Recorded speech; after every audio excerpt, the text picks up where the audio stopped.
परिवार है, दया ही धर्म है, एकता ही ईश्वर है, इतिहास ही दर्पण है, संगठन ही शक्ति है, साहस ही जीवन है और स्वतंत्रता हमारा जन्म सिद्ध अधिकार है। वैसे तो साल में बहुत सारे दिन आते हैं, लेकिन 15 अगस्त का दिन बहुत ही महत्वपूर्ण और खास होता है, क्योंकि 15 अगस्त 1947 को हमारे लाखों बहनों एवं भाइयों ने अपने प्राणों की आहुति देकर हमारे देश को आजाद करवाया था। और इसी दिन अंग्रेजों को धूल चटाई थी। विदेशी तो चले गए, लेकिन आज भी हम उनके द्वारा फैलाई हुई बुराइयों से ग्रसित हैं। वो अभी हमारे देश से नहीं गई हैं। हमारे गुरु हरिगिर महाराज एवं उनके सभी शिष्यों ने मानव समाज को बुराइयों से मुक्त करने का बीड़ा उठाया है। इसलिए हम जोरदार तालियां बजाकर उनको धन्यवाद देते हैं। और हमारे सैनिक भाई जो बॉर्डर पर खड़े होकर हमारे देश की रक्षा करते हैं, जिनकी बदौलत हम स्वतंत्रता के साथ जी रहे हैं, एक बार जोरदार तालियां बजाकर हम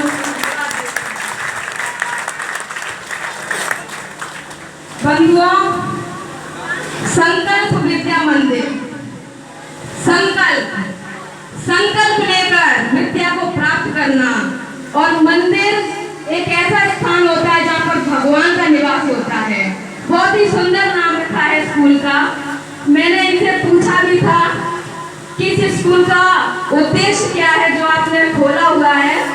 तब इन्होंने बताया था कि पढ़ाई तो आजकल बहुत चल रही है, क्योंकि शिक्षा का जमाना है, लेकिन संस्कार की कमी है और हम संस्कार को लेकर शिक्षा को प्राप्त करवाने का काम करेंगे।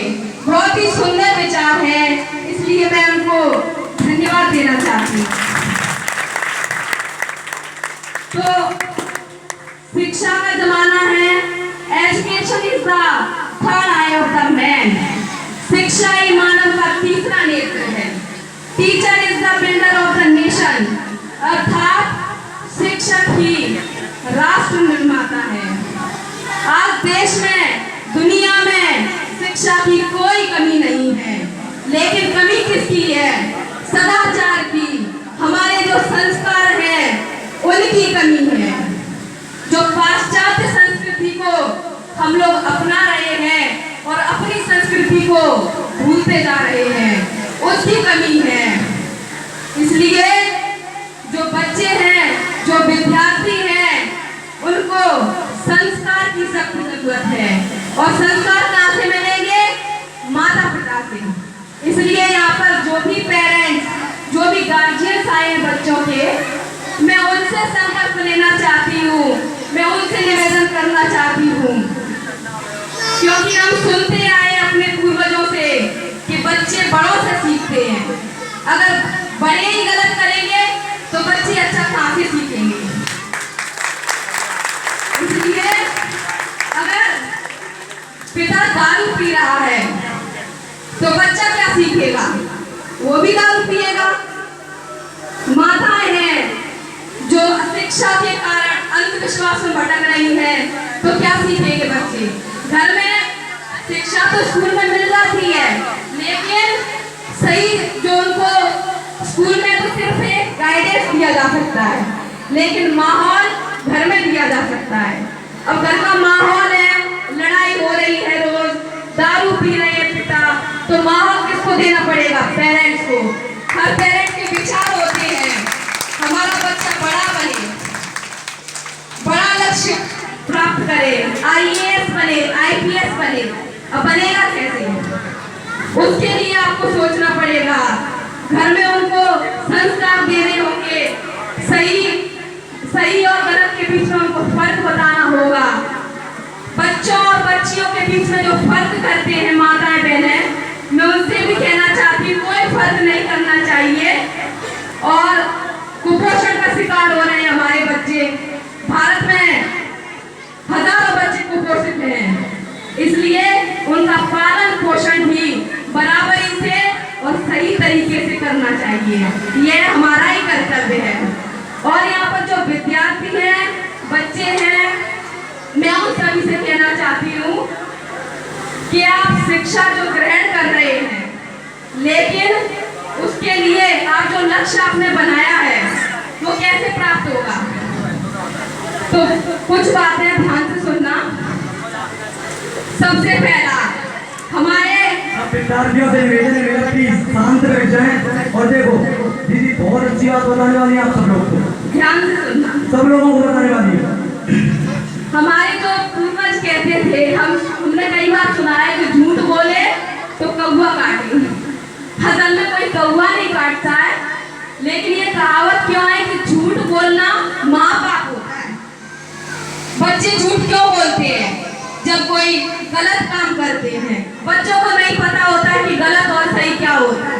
लेकिन मैं बताना चाहती हूँ, जो काम हम छुपकर करते हैं, जो बड़ों से छुपकर किया जाता है, वही काम गलत होता है। इसलिए झूठ नहीं बोलना चाहिए। अगर आपसे कोई गलती हो भी जाती है तो उसको एक्सेप्ट करें और फ्यूचर में उसे ना करने का निर्णय लेकर आगे बढ़ें। लेकिन झूठ बोलना पाप है, इस बात को ध्यान में रखें। और दूसरी बात, चोरी करना।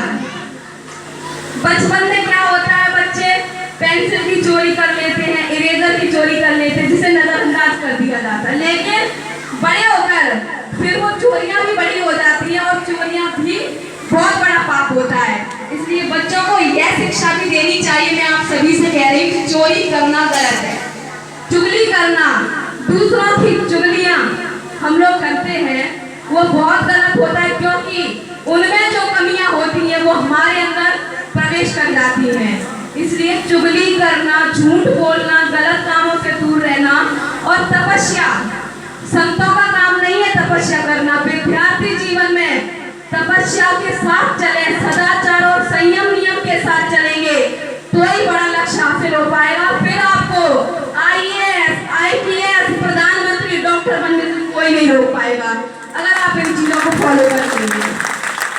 और जो हरिगिर महाराज हैं, उन्होंने जो बीड़ा उठाया है वो किसी एक समाज के लिए नहीं है, क्योंकि संत किसी एक समाज के नहीं होते हैं, वो संपूर्ण मानव समाज के लिए काम कर रहे हैं। और उनके अगर जो उन्होंने नियम कायदे बनाए, उन्हें जो भी फॉलो कर लेगा वह दिन दूनी रात चौगुनी तरक्की करता जाएगा, यह मेरी गारंटी है। मैंने प्रैक्टिकल देखा है, मैं कोई हवा में तीर नहीं चला रही हूँ। इसलिए उनके जो रूल्स है, दहेज ना लेना, दारू ना पीना, बच्चियों को पढ़ाना लिखाना और आगे बढ़ाना, क्योंकि जिस देश की बच्चियां शिक्षित नहीं होंगी वह देश कभी शिक्षित नहीं माना जा सकता। क्योंकि बच्चे की पहली और असली गुरु कौन होती है? माँ होती है ना। तो अगर माँ शिक्षित नहीं होगी तो बच्चे को क्या शिक्षा देगी? अंधविश्वास में भटका देगी अपनी तरह। तो इसलिए माता बहनों से भी निवेदन है कि बच्चे बच्चियों में भेदभाव ना करें। बच्चियों को जो भ्रूण हत्या कर देते हैं, जो दहेज के चक्कर में वो भ्रूण हत्या कर देते हैं मासूम बच्चियों को, लाखों महिलाएं दहेज दान की बलि चढ़ रही हैं। इसलिए बच्चियों को जो मारते हैं, मैं ये नहीं कह रही कि आप लोग मारते हैं, लेकिन ऐसे कई केस हम रोज देख रहे हैं, अखबारों में पढ़ रहे हैं, तो वो गलत है।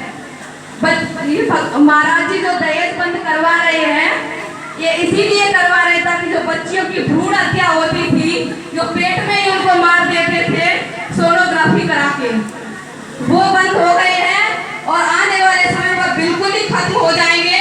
और ये किसी एक समाज में नहीं, पूरे देश में दारू दहेज जैसी बुराइयों का नामो निशान मिटाना है। और इसके लिए आप सबको साथ में आना होगा। ये गुर्जर समाज का नहीं है, ये आप सभी का कर्तव्य बनता है। क्योंकि अगर प्रकृति को खतरा पैदा होगा तो सिर्फ एक समाज नहीं जाएगा, सबको खतरा पैदा होगा ना, तो ये सबका कर्तव्य है। बस मैं आपसे यही उम्मीद करती हूँ कि मेहनत और लगन के साथ पढ़ाई करें। जो आपके टीचर्स, जो आपको